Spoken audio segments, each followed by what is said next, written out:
اور وہ شخص یہ کہتا ہے 100 مرتبہ اللہ اکبر پڑھو، تو لوگ 100 مرتبہ اللہ اکبر پڑھتے ہیں۔ پھر وہ شخص کہتا ہے 100 مرتبہ لا الہ الا اللہ پڑھو، تو لوگ 100 مرتبہ لا الہ الا اللہ پڑھتے ہیں۔ وہ کہتا ہے 100 مرتبہ سبحان اللہ پڑھو، تو پھر اس کے بعد وہ 100 مرتبہ سبحان اللہ پڑھتے ہیں۔ حضرت عبداللہ بن مسعود نے ان سے دریافت کیا، آپ نے ان سے کیا کہا؟ یہ کس کو کہہ رہے ہیں؟ حضرت ابو موسیٰ اشعری کو، کہ تم نے یہ حالت جب ان لوگوں کی دیکھی تو کیا کہا؟ تو انہوں نے جواب دیا کہ میں نے آپ کی رائے کا انتظار کرتے ہوئے ان سے کچھ نہیں کہا۔ یہاں پر ایک بات بہت اہم بھی ہوتی ہے کہ اپنے سے بڑے عالم یا اللہ نے جن لوگوں کو علم کے اندر بڑا مقام عطا کیا ہے، سوجھ بوجھ عطا کی ہے، حالات کے اوپر اچھی طرح سے نظر رکھتے ہیں، بہتر فیصلہ کر سکتے ہیں، سمجھداری ہے، تو ان لوگوں سے اس طرح کے بارے میں مشورہ کرنا چاہیے۔ یہ نہیں کہ فوری طور کے پر آپ نے دیکھا اور اس کے پر بیان داغنا شروع کر دیا، فتویٰ دینا شروع کر دیا، نہیں، اجازت نہیں ہے۔ چہ جائے کہ عالم کی بات چھوڑیے، غیر عالم کا تو سوال ہی نہیں ہوتا ہے کہ فوری طور کے پر آپ اس طرح کا حکم لگانے لگے۔ پہلے اس کے بارے میں اگر آپ کو یقینی علم ہے تو پھر وہاں پر بھی ذمہ داری بنتی ہے کہ آپ اچھے انداز میں حکیمانہ طور کے پر اس بدعت، اس برائی اور اس خرابی کو دور کرنے کی کوشش کریں۔ میں اکثر بیان کرتا ہوں یہ خامیاں علماء کے اندر بھی پائی جاتی ہے اور عوام میں بھی، جذباتیت، اور اس طرح جذباتی بیان دینے والے علماء کو اسی طرح کے لوگ پسند کرتے ہیں جو اصل میں علموں سے کورے ہوتے، شعلہ بیانی، جذباتی تقریریں کر دینا، بھڑکاؤ انداز ہونا۔ اسلام میں ان چیزوں کو پسند نہیں کیا گیا ہے۔ حلم اور بردباری، سوچ سمجھ کر، ذہانت کے ساتھ، سمجھداری کے ساتھ کوئی فیصلہ کرنا اللہ کو بہت محبوب ہے، بہت پیارا ہے۔ جذباتی انداز نہیں، بھڑکیلا انداز نہیں۔ اب مسلکی تناظر کے اندر بھی ہم دیکھتے ہیں کہ باتیں آتی ہیں، تو کیا اس کا مطلب یہ ہے کہ ہم کسی مخالف مسلک والے کو جو ہمارے مسلک کے اعتبار سے نہیں ہے، نہ اس کا عقیدہ، نہ اس کا منہج، نہ اس کا طریقہ، تو کیا ہم اسے اس کی غلطی کے پر اس انداز سے ٹوکیں کہ اس کو برا لگے، یا چڑھانے والا انداز ہو، اس کو حقیر اور ذلیل کرنے والا انداز ہو؟ نہیں۔ نبی اپنے بارے میں کیا کہتا ہے؟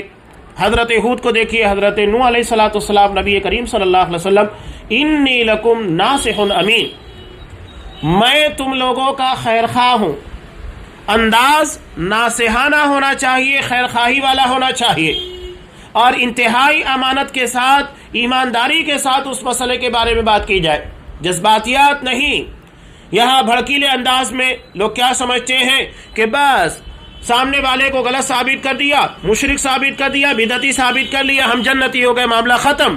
نہیں، ہماری ذمہ داری صرف کسی کو مشرک ثابت کرنا اور کسی کو بدعتی خرافاتی ثابت کرنا نہیں ہے، بلکہ اس کی غلطی بتا کر اسے صحیح راستے کے پر لانا، یہ ہماری ذمہ داری ہے۔ تو یہ علماء اور خاص طور سے عوام میں جو کہ جاہل طبقہ ہوتا ہے، زیادہ علم نہیں رکھتا، اس طرح کی خرابیوں سے دوچار ہوتے ہیں۔ وہ یہ سمجھتے ہیں کہ ہمارے مسلک مخالف کو ہم غلط ثابت کر دیں، بس یہ بہت بڑی فتح ہے، اور اس کی بنیاد کے پر عوام میں بھی دیکھیے واہواہی ہوتی ہے۔ جس طرح ہم یہ دیکھتے ہیں کہ اگر بریلوی طبقہ، بدعتی طبقہ یا مقلدین کا طبقہ یہ اہل حدیث کو، سلفیوں کو گالی دے کر اپنے آپ کو بہت ترم خواہ بتاتے ہیں، ہمارے درمیان میں کچھ بیوقوف علماء ہوتے ہیں، یہ جذباتی تقاریر کر کے علمی نہیں کہ آپ کسی چیز کا رد کتاب و سنت کے روشن دلائل کی بنیاد کے پر اچھے انداز میں رسول کے منہج کے مطابق کریں، بس صرف جذباتی انداز میں لوگوں کو تسلی دینے کے لیے اور ان کو اشتعال انگیزی کی طرف لے جانے کے لیے نہیں۔ اور بہت سارے لوگ ایسے علماء کو فالو کرتے ہیں، بڑا جوشیلا انداز ہے، بھڑکیلا انداز ہے، یہ چیخنا پکارا تقریر نہیں ہے۔ نبی کریم صلی اللہ علیہ وسلم اپنی آواز کو بلند کرتے تھے، چیختے چلاتے نہیں تھے اپنی تقاریر کے اندر۔ یہاں تو لوگ چیخ چلا کر ایسی حالت کرتے، اللہ رحم کرے۔ یہ نہ نبی کریم صلی اللہ علیہ وسلم کی سنت ہے اور نہ ہی یہ ادب کے دائرے میں تقریر کو شمار کیا جاتا ہے۔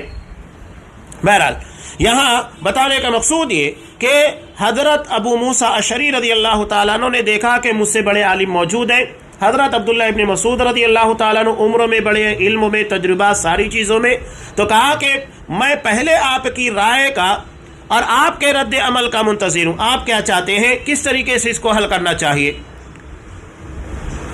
تو حضرت عبداللہ ابن مسعود رضی اللہ تعالیٰ عنہ نے فرمایا کہ آپ نے انہیں یہ کیوں نہیں کہا کہ وہ اپنے گناہ شمار کریں، اور آپ نے انہیں ضمانت کیوں نہیں دی کہ ان کی نیکیاں ضائع نہیں ہوں گی؟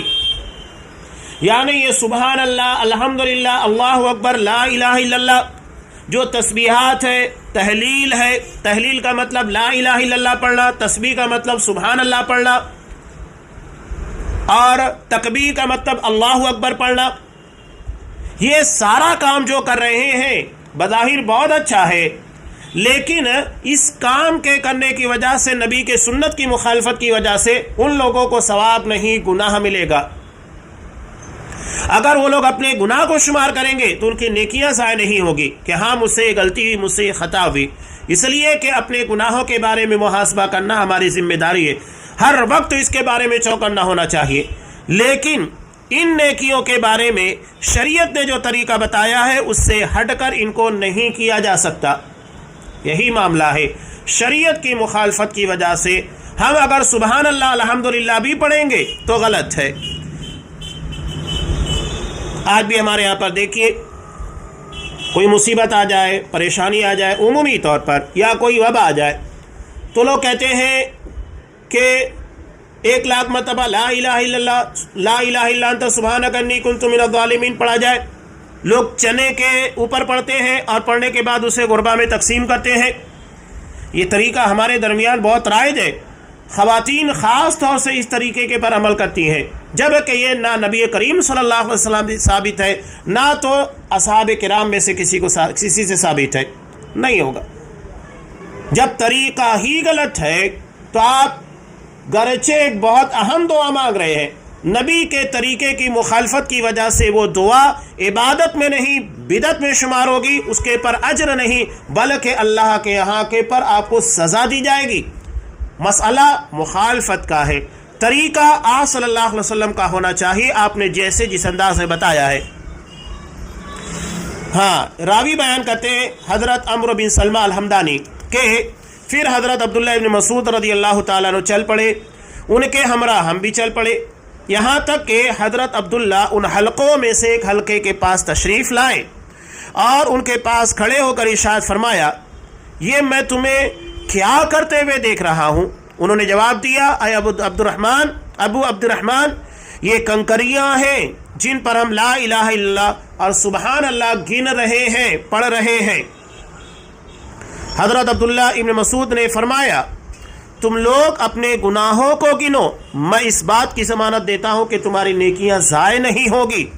اے حضرت محمد صلی اللہ علیہ وسلم کی امت، تمہارا ستیہ ناس ہو، تم کتنی تیزی سے ہلاکت کی طرف جا رہے ہو۔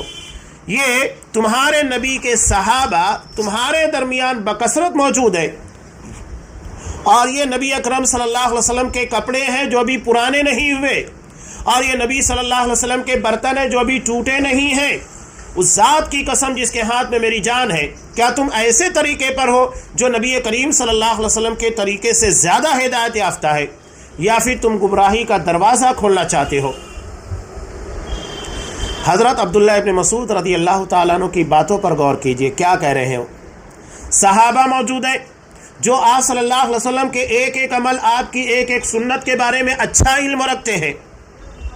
آپ صلی اللہ علیہ وسلم کے کپڑے پرانے نہیں ہوئے، برتن نہیں ٹوٹے، یعنی ابھی آپ صلی اللہ علیہ وسلم کی وفات بہت ہی قریب میں ہوئی ہے، اور اتنا جلد تم لوگ دین کے اندر نئی نئی چیزوں کو ایجاد کرنا شروع کر دیے ہو۔ کیا سوال کیا؟ تم ایسے طریقے پر ہو جو محمد صلی اللہ علیہ وسلم سے زیادہ ہدایت یافتہ ہے، یا پھر تم گمراہی کا دروازہ کھولنا چاہتے ہو؟ آپ صلی اللہ علیہ وسلم نے کیا کہا تھا؟ کوئی بھی ایسا خیر، اچھائی نہیں ہے جسے میں نے تم لوگوں کو بیان نہ کیا ہو، اور کوئی بھی ایسی برائی نہیں ہے جو میں نے تم لوگوں کو بتائی نہ ہو، اس سے منع نہ کیا ہو۔ تو تو جب ساری اچھائیاں آپ نے بتا دی، اس کے بعد یہ طریقہ اختیار کرنے کا مطلب کیا ہے؟ کیا نعوذ باللہ تم نبی سے زیادہ علم رکھتے ہو؟ نبی سے بہتر طریقہ تم لوگوں کا طریقہ ہے؟ نہیں، بتانا مقصود وہی ہے، یا پھر تم گمراہی کا دروازہ کھولنا چاہتے ہو اور یہ گمراہی کا دروازہ ہی ہے۔ تو ان لوگوں نے عرض کیا کہ اللہ کی قسم اے ابو عبد الرحمن، ہمارا ارادہ صرف نیکی اور خیر کا ہے۔ ارادے سے کیا ہوتا ہے؟ نیت اگر بہت اچھی ہے، اگر ایک آدمی لوگوں کے ساتھ دھوکہ دہی کرتا ہے، انہیں دھوکہ دے کر زیادہ سے زیادہ نفع کماتا ہے، یا تو چوری کرتا ہے تاکہ اسے غربا اور مساکین کے درمیان تقسیم کر سکے، تو کیا ہم اس کو صحیح کہیں گے؟ کوئی صحیح نہیں کہے گا۔ کہ اگر آپ کو اتنا ہی شوق ہے اللہ کی راہ میں ضرورت مندوں کے پر خرچ کرنے کا، تو اپنی حلال کمائی، اپنی محنت کی کمائی کو خرچ کرو۔ اگر وہ 1 روپیہ بھی ہوگا، اللہ بہت اجر دے گا نیت کے اعتبار سے۔ لیکن اگر کروڑوں روپے جو آپ صلی اللہ علیہ وسلم کے طریقے کی مخالفت، چوری یا ناجائز طریقے سے کمایا گیا ہو، حرام ذرائع سے، سود بیاج یا دیگر چیزوں سے، جوئے وغیرہ سے، تو قطعاً اس کی بنیاد کے پر آپ کو کوئی فائدہ نہیں ہوگا، 1 روپیہ کا ثواب ملنے والا نہیں ہے، واضح بات ہے۔ تو حضرت عبداللہ ابن مسعود نے کیا ارشاد فرمایا؟ کتنے نیکی کے خواہش مند ہیں، ایسے ہیں جو نیکی کو حاصل نہیں کر پاتے، یعنی دل میں جذبہ ہے، تڑپ ہے نیکی کی، نیت بہت اچھی ہے لیکن وہ نیکی حاصل نہیں کر پاتے۔ کیوں؟ اس لیے کہ طریقہ صحیح نہیں ہوتا ہے۔ آج ہمارے یہاں لوگ بھی، چاہے وہ تیجا، فاتحہ، قرآن خوانی، یہ ساری چیزوں کے بارے میں باتیں کرتے ہیں اور کہتے ہیں کہ ہم بہت اچھی نیت سے، ہمارا ارادہ برائی کا نہیں ہے۔ یہ کون کہتا ہے؟ قرآن پڑھتے وقت تو کسی کا ارادہ کہاں سے برا ہو سکتا ہے؟ وہ تو اللہ کا کلام پڑھ رہا ہے۔ اگر وہ نماز پڑھ رہا ہے تو اس کا ارادہ برا کیسے ہو سکتا ہے؟ نہیں ہو سکتا۔ یہ بات الگ ہے کہ ریاکاری یا کوئی اور چیز پائی جائے۔ تو بہت سارے لوگ جو کہ نیکی کے خواہش مند ہوتے ہیں، وہ چاہتے ہیں کہ ہمارے نامہ اعمال کے اندر نیکیاں لکھی جائے، ہمارے نامہ اعمال میں اضافہ ہو نیکیوں کا، لیکن وہ نیکی حاصل نہیں کر پاتے، طریقہ نبی کریم صلی اللہ علیہ وسلم کے مخالف ہونے کی وجہ سے۔ تو یہ بہت اہم اس باب کے اندر روایت ہے کہ آپ صلی اللہ علیہ وسلم کے طریقے سے ہٹ کر اگر ہم کوئی بھی دعا کریں گے، کوئی بھی ذکر کریں گے یا کوئی بھی وظیفہ اختیار کریں گے، آپ صلی اللہ علیہ وسلم کی مخالفت کی وجہ سے وہ رد ہوگا، ہمیں اس کے پر نیکی نہیں بلکہ گناہ ملے گا، جبکہ اس کے مقابلے میں اگر ہم اپنے گناہ کو شمار کریں گے تو اللہ یقیناً ہمیں اجر دے گا، ہدایت دے گا۔ یہ بہت بڑا فرق ہے، اس چیز کو سمجھنا چاہیے۔ آگے صاحب کتاب ارشاد فرماتے ہیں، یہی حضرت عبداللہ ابن مسعود رضی اللہ تعالیٰ عنہ ایک دوسرے مقام کے پر کہتے ہیں کہ اقتصاد فی سنت خیر من اجتہاد فی بدعت، کہ سنت کو ادا کرنے میں میانہ روی اختیار کرنا۔ میانہ روی کا مطلب یہ ہے کہ آپ جتنا استطاعت ہے، جس کو آپ کنٹینیو تسلسل کے ساتھ ادا کر سکتے ہیں، اتنا اختیار کرنا میانہ روی کے ساتھ، یعنی بہت زیادہ بھی نہیں اور نہ بہت کم بھی، بلکہ بالکل درمیان کی چیز لے کر جس کے پر آپ پابندی کے ساتھ عمل کر سکے۔ تو سنت کو ادا کرنے میں درمیانہ روی اختیار کرنا بدعت کو انجام دینے میں بہت زیادہ کوشش کرنے سے بہتر ہے، اس لیے کہ سنت ثابت ہے، وہ آپ کا طریقہ ہے۔ آپ اگر 1 مرتبہ کریں، 2 مرتبہ کریں، 3 مرتبہ، اللہ یقیناً اجر دے گا، اس لیے کہ وہ ثابت شدہ چیز ہے۔ لیکن اگر بدعت جو کہ ثابت ہی نہیں ہے، پوری زندگی اگر اس کے پر لگا دیں گے تو کبھی بھی آپ حاصل نہیں کر پائیں گے۔ مثال کے طور پر آپ کو ممبئی جانا ہے، راستہ اس جانب پڑتا ہے بائیں جانب، اگر آپ بائیں جانب کے بجائے داہنی طرف جو کہ دھولیا اندور کا راستہ پڑتا ہے اس کی طرف چلے، تو اگر جتنی رفتار کے ساتھ اس راہ کے پر آپ آگے بڑھیں گے اتنا اپنی منزل سے دور ہوتے جائیں گے۔ قرآن اس کو ضلالًا بعیدا کہتا ہے، دور کی گمراہی۔ دور کی گمراہی کیوں؟ اگر آپ اس راہ کے پر 1 کلومیٹر آگے گئے تو حقیقت میں آپ 2 کلومیٹر آگے نکل چکے ہیں۔ کیوں؟ 1 کلومیٹر آپ کو جانا ہے آگے، وہ آپ کا نقصان ہے، واپس پلٹ کر آنے میں جو 1 کلومیٹر آپ کا ہوگا وہ بھی نقصان میں شمار ہوگا۔ تو حقیقت میں وہ 1 نہیں 2 کلومیٹر بنتا ہے. آپ اگر 100 کلومیٹر چلے جائیں 200 تو حقیقت میں وہ 100 نہیں 200 کلومیٹر ہوگا, 200 نہیں بلکہ 400 کلومیٹر ہوگا, اور وہ انرجی ضائع. اس کے بعد آپ کو صحیح راستے کے پر آنا ہے. وہاں جتنا آپ آگے جائیں گے وہ آپ اپنی منزل کی جانب رواں دواں ہوں گے. تو صحیح راستے کے پر اگر آپ دھیرے دھیرے چل رہے ہیں, گرچہ آپ کو جانے میں ہفتہ بھر لگے پیدل چلنے کی وجہ سے, یا اگر آپ کے پاس اچھی سواری ہے آپ تو 5 گھنٹے میں 6 گھنٹے میں 10 گھنٹے کے اندر پہنچ گئے, چونکہ راستہ صحیح ہے تو آپ چاہے پیدل چلتے ہوئے جائیں چاہے اڑتے ہوئے اس راہ کے پر جائیں, منزل پر یقیناً پہنچیں گے. لیکن راستہ اگر غلط ہے تو جتنی محنت کی جائے گی, جتنی رفتار ہوگی, اتنا اپنی منزل سے دور ہوتے جائیں گے. اسی کو یہاں حضرت عبداللہ ابن مسعود رضی اللہ تعالیٰ عنہ کہہ رہے ہیں کہ سنت کو ادا کرنے میں درمیانہ روی اختیار کرنا بدعت کو انجام دینے میں بہت زیادہ کوشش کرنے سے بہتر ہے. قرآن کی ایک آیت انہوں نے پیش کی, بہت اہم ہے اس باب کے اندر. یہ کوئی معمولی چیز نہیں ہوتی ہے. طریقے کی جو مخالفت ہوتی ہے, قاعدہ اور قانون, اس کو کیسے پڑھنا ہے, کب پڑھنا ہے, کتنا پڑھنا ہے, یہ سارا تعین شریعت کرتی ہے. اور اگر کوئی اپنی مرضی سے طے کرتا ہے تو غلط ہے. یہاں سورہ بقرہ کے تعلق سے خاص طور سے بات آ گئی تو میں بتاتا چلوں, ضمناً باتیں بہت ساری انشاءاللہ آتی رہے گی. ہمارے یہاں لوگ یہ سمجھتے ہیں کہ سورہ بقرہ کسی گھر کے اندر 40 دن پڑھنا چاہیے. سورہ بقرہ کا گھر کے اندر پڑھنا بخاری کی روایت سے ثابت ہے, مسلم کی روایت میں بھی ہے کہ سورہ بقرہ کی تلاوت یہ برکت کا ذریعہ ہے. اس لیے کہ آپ صلی اللہ علیہ وسلم نے کہا فَإِنَّ أَخْذَهَا بَرَكَةٌ, سورہ بقرہ کی تلاوت کرنا, اسے پڑھنا یہ برکت کا ذریعہ ہے. وَتَرْكَهَا حَسَرَةٌ, اور اسے چھوڑ دینا حسرت, ندامت, شرمندگی, نامرادی کا ذریعہ ہے. لیکن آپ صلی اللہ علیہ وسلم نے اس میں تعین نہیں کہ آپ کو کتنی مرتبہ پڑھنا ہے. یہ ہم کون ہوتے ہیں 40 دن اس کی تعین کرنے والے یا 50 دن اس کی تعین کرنے والے؟ عمومی طور پر ہمارے یہاں پر سورہ بقرہ کے تعلق سے یہ مشہور ہے کہ 40 دن گھر میں یا کسی دکان میں پڑھنا چاہیے. آپ صلی اللہ علیہ وسلم نے سورہ بقرہ کی برکتیں بتائی ہیں. اس کے پڑھنے سے یقینی طور پر اللہ کی طرف سے فیوز و برکات کا نزول ہوتا ہے. لیکن اس کی تعین کتنی مرتبہ پڑھنا ہے, کب پڑھیں گے, ہم نہیں کر سکتے.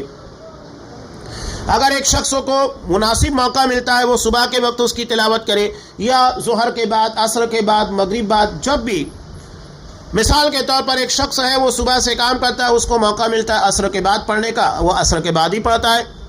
لیکن عصر کے بعد وہ اپنے ٹائمنگ کے اعتبار سے, اپنی فرصت کے اعتبار سے طے کر رہا ہے. یہ نہیں کہ اللہ کے رسول نے اس کو بتایا ہے. یہ سمجھتے ہوئے اگر کوئی شخص عصر کے بعد سورہ بقرہ کی تلاوت کرے گا, غلط ہے. اس لیے کہ اللہ کے رسول نے یہ نہیں کہا کہ آپ عصر کے بعد پڑھو یا مغرب کے بعد.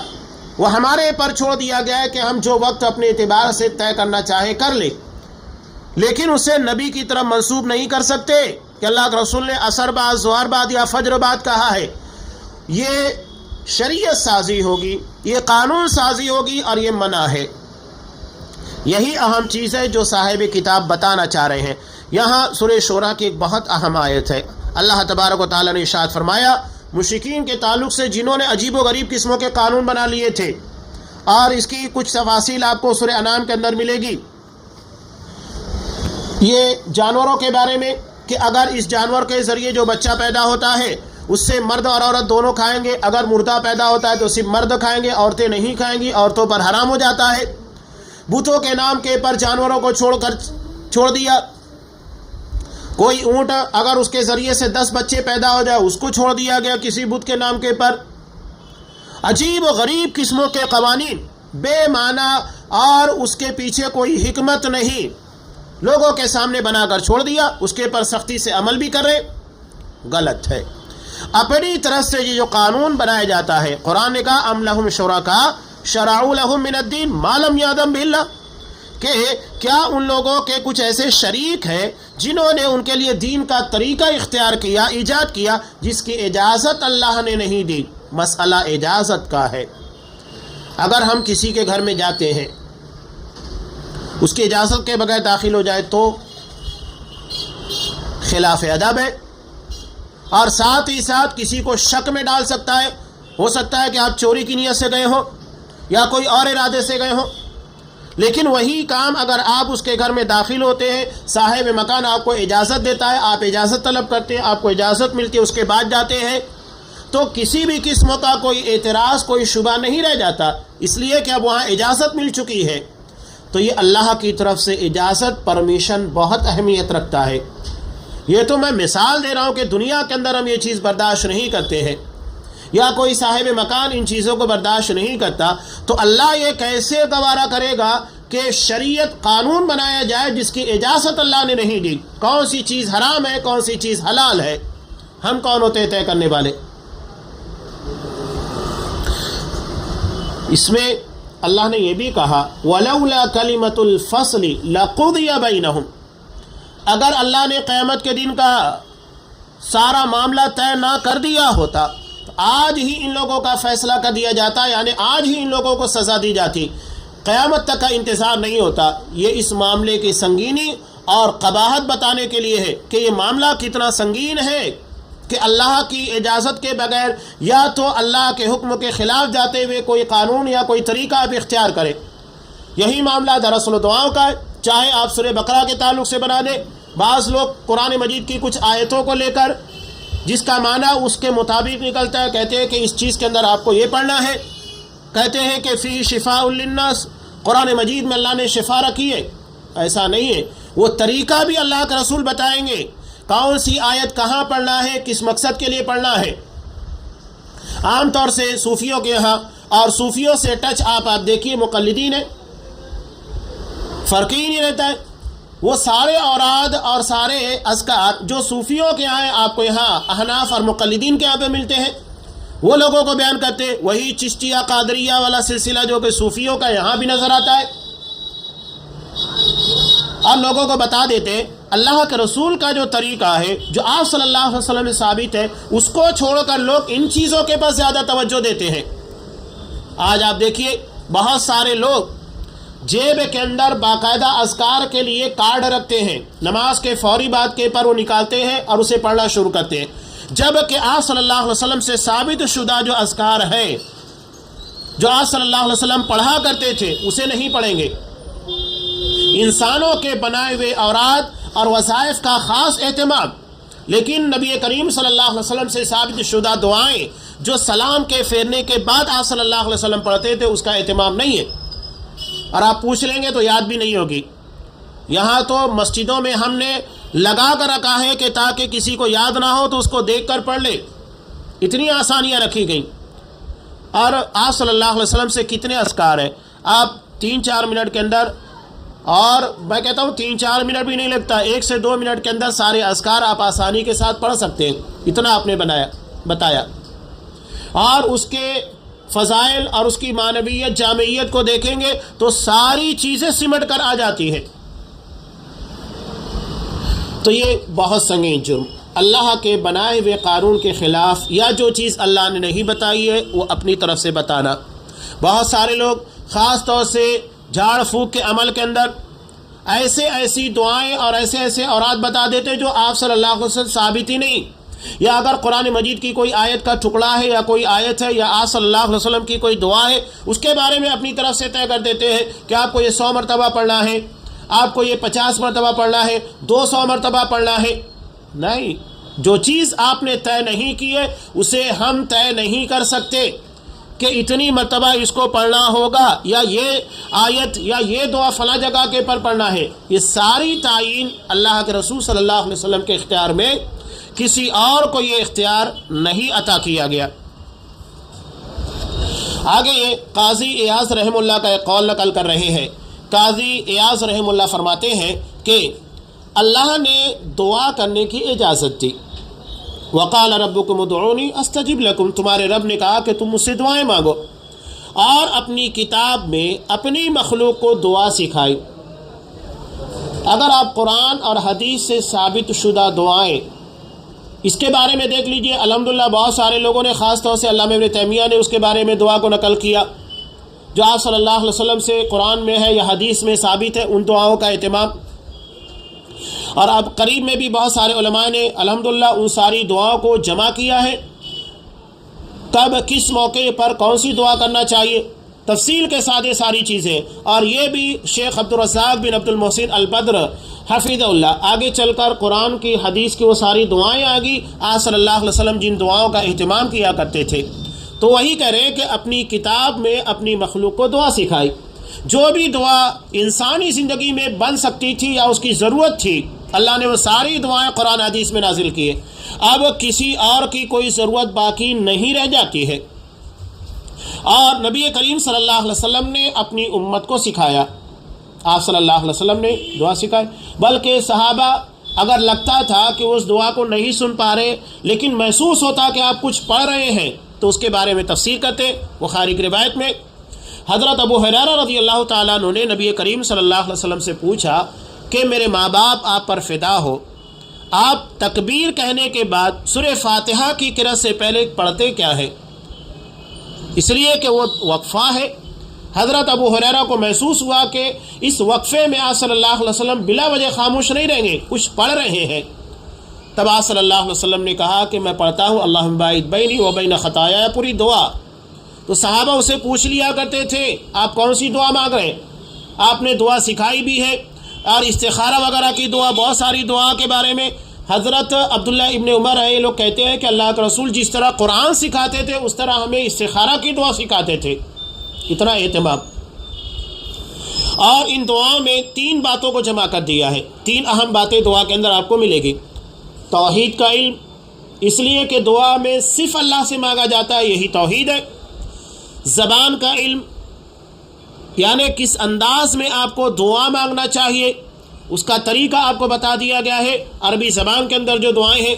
اور امت کے لیے نصیحت و خیر خواہی. نصیحت و خیر خواہی کا مطلب یہ کہ اگر آپ بیمار ہیں تو بیمار کے لیے آپ کو مکمل دعا ملے گی. خود بیمار شخص کو کیا دعا کرے، اگر ہم بیمار کی عیادت کے لیے مزاج پرسی کے لیے جا رہے ہیں تو اس وقت تو کیا دعا کرنا ہے. سب چیزوں کے لیے، مارکیٹ میں داخل ہونے کے لیے نیا پھل آتا ہے اس کو دیکھنے وقت تو کیا دعا ہے. سب جگہ کے پر دعائیں آپ کو ملے گی. کسی کے لیے مناسب نہیں ہے کہ وہ اس سے اعراض کرے. جو آپ نے بتایا ہے وہی طریقہ فالو کرنا ہے، اس سے اعراض نہیں کرنا ہے. اور یقیناً شیطان لوگوں کو ایسے مقام پر بہکاتا ہے اور ان پر ایسے لوگوں کو مسلط کر دیتا ہے جو ان کے لیے نئی نئی دعاؤں کو ایجاد کر کے انہیں اللہ کے نبی محمد رسول اللہ صلی اللہ علیہ وسلم کی پیروی سے روک دیتے ہیں. عمومی طور پر ہم دیکھتے ہیں کہ جو بدعتی ہوتا ہے یہ لوگ بدعت کرتے ہیں، تو جو ثابت شدہ آپ صلی اللہ علیہ وسلم سے باتیں ہیں یا عمل ہے اس کے پر نہیں عمل کرتے. آپ دیکھیے ابھی شب برات جو کہ ایک رافضی اور شیعہ لوگوں کی بنائی ہوئی رات ہے وہ آ رہی ہے، لوگ اس میں باقاعدہ اہتمام کریں گے. لیکن شب قدر جس کی فضیلت میں مکمل سورہ نازل ہوئی، صحابہ نے نبی کریم صلی اللہ علیہ وسلم نے خصوصی طور پر اہتمام کیا، وہاں آپ کو یہ جذبہ نظر نہیں آئے گا. بدعتی کی مثال ایسی ہی ہے کہ جب اسے شدید بھوک لگی ہوتی ہے تو آپ کوئی بھی کھانا دے دو سڑا گلا وہ کھا لے گا، اس لیے کہ شدید بھوک لگی ہے. اور اس کے کھانے کے بعد اگر آپ اس کو اچھا کھانا دو گے تو وہ نہیں کھائے گا، اس لیے کہ خراب چیزوں سے اس کا پیٹ بھر چکا ہے.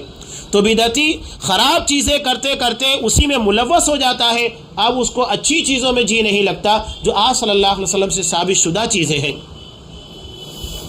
تو یہ ان لوگوں کے پر شیطان لوگوں کو ایسے مقام پر بہکاتا ہے اور ان پر ایسے لوگوں کو مسلط کر دیتا ہے جو ان کے لیے نئی نئی دعاؤں کو ایجاد کر کے انہیں رسول اللہ صلی اللہ علیہ وسلم کے طریقے سے روک دیتے ہیں. یہاں اجتماعات بھی ہوتے ہیں، آپ نے دیکھا ہوگا خاص طور سے، وہاں دعا سب چھوڑ دیں گے، دعا کے پیچھے بھاگیں گے. اب دعاؤں کی بھی قیمتیں لگتی ہیں، 501 والی، 1001 والی دعا. کوئی نہیں جا پاتا، کہتا ہے کہ میرے لیے اتنی والی دعا کا دینا.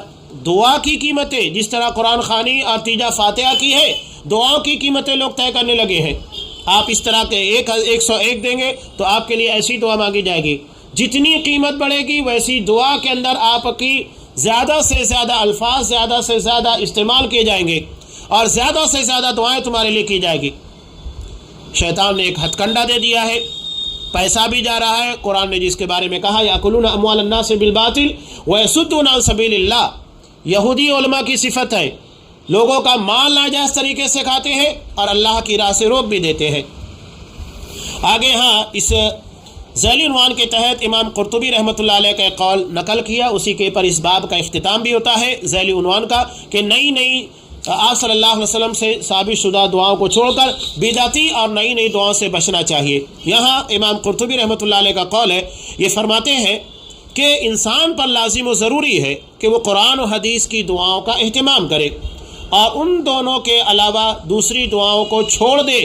بے شک اللہ نے اپنے انبیاء اور اولیاء کو اختیار کیا اور انہیں سکھایا کہ وہ کیسے دعا کریں۔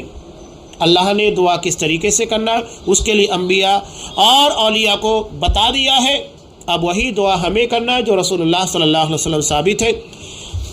یہ اس باب کی اہم باتیں تھیں کہ بدعتی اور نئی دعاؤں سے بچنا چاہیے، اور ابھی اس ضمن کی بہت ساری باتیں اور بھی ہیں، جیسا کہ صاحب کتاب نے اگلا ذیلی عنوان قائم کیا، بدعتی اور نئی دعاؤں کے برے اثرات، یعنی اس کا نقصان کیا ہوتا ہے، وہ چیزیں کہ آپ صلی اللہ علیہ وسلم کے طریقے سے ہٹنے کا انشاءاللہ اس کی تفصیل آئندہ درسوں میں ہوگی۔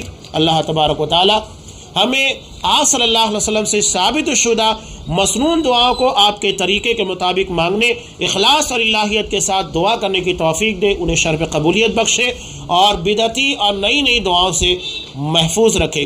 آمین۔ وآخر دعوانا ان الحمد للہ رب العالمین۔